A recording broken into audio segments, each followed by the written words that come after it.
बिस्मिल्लाहिर्रहमानिर्रहीम। क्योंकि वैक्सीन में लगा चुका हूँ, इस वजह से उस फ्रेंच नोबल इनाम याफ्ता साइंसदान की नज़र में बस 2 साल रह गए हैं। अल्लाह से दुआ कीजिएगा कि अल्लाह मुझे ये 2 साल अच्छी ज़िंदगी गुजारने की तौफीक दे। और मेरे पाकिस्तानी भाइयों, खुदा के लिए अल्लाह के नबी की वो प्यारी हदीस याद रखें कि सुनी सुनाई बात को बग़ैर तहकीक किए बस आगे बढ़ाते जाना, और सिर्फ आगे बढ़ाना नहीं है, उससे असर लेना। इनबॉक्स में मैं बिल्कुल परेशान होकर इस वक्त ये वीडियो बना रहा हूँ कि हर आदमी इनबॉक्स में वो एक अखबार का तराशा मुझे भेज रहा है कि क्या ये सही है, क्या ये सही है। भाई कैसे सही हो सकता है? पूरी दुनिया के साइंसदान मिल के एक वायरस से जंग लड़ रहे हैं और हमारी कौम हर दिन एक नया शोशा छोड़ देती है। कभी बैगरेट का शोशा, कभी बल्ब का शोशा, अब ये एक नया शोशा।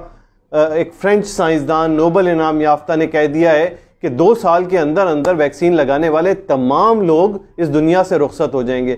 वो अल्लाह पे यकीन रखने वालों, क्या तुम्हारे जहन में के वहमो गुमान में भी किसी जर्रे में ये बात आ सकती है कि तो कोई तुम्हारी जिंदगी और मौत का वो बन गया है कि उसके हाथ में तुम्हारी जिंदगी और मौत आ गई है?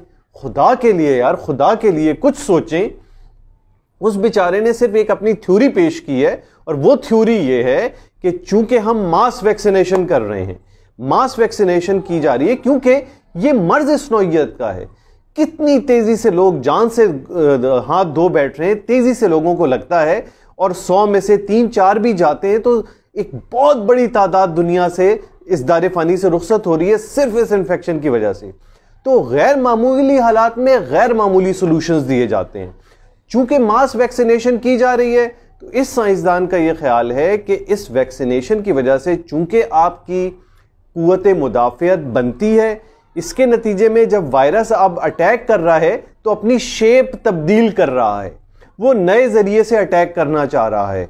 तो करे भाई, ये तो हर जरासीम का एक तरीक़ाकार होता है कि जब उसको रेजिस्टेंस, यानी जैसे एंटीबायोटिक रेजिस्टेंस क्यों हो जाती हैं, वो इसी वजह से रेजिस्टेंस हो जाती हैं क्योंकि वायरस आहिस्ते आहिस्ते अपने खिलाफ लड़ने वाली हर चीज से अपनी शेप तब्दील करता है। लेकिन प्रेजेंट सिचुएशन में इस वैक्सीन के अलावा कोई हल नहीं है, और एक्सपेरिमेंट्स शो कर चुके हैं। चाइना में खत्म, बिल्कुल नेग्लिजिबल रह गया।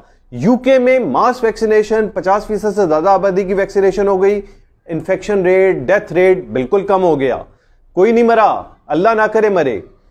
बाकी देखें, साइंस अच्छी नीयत के साथ तहकीक आगे बढ़ाती रहती है। कंट्रोवर्शियल इशू भी आते हैं, लेकिन बात वो मानी जाती है जो कंसेंसस से मिलके सारे साइंसदान एक सही जानिब हमें राग़िब कर रहे हों। तो इसमें कोई ऐसी बात नहीं है कि वैक्सीन ना लगाई जाए और हम 2 साल में मर जाएंगे, अल्लाह ना करे ऐसा हो।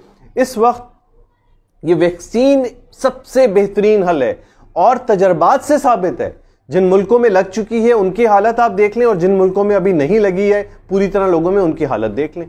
खुद तहकीक करें। ये जो सुनी सुनाई बात के पीछे भागना कि कौवा कान लेके जा रहा है तो बस पीछे भागे जा रहे हैं कौवे के, ये नहीं देख रहे कि हमारा कान तो मौजूद है।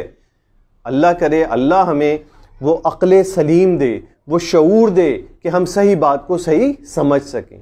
शुक्रिया बहुत बहुत सुनने का।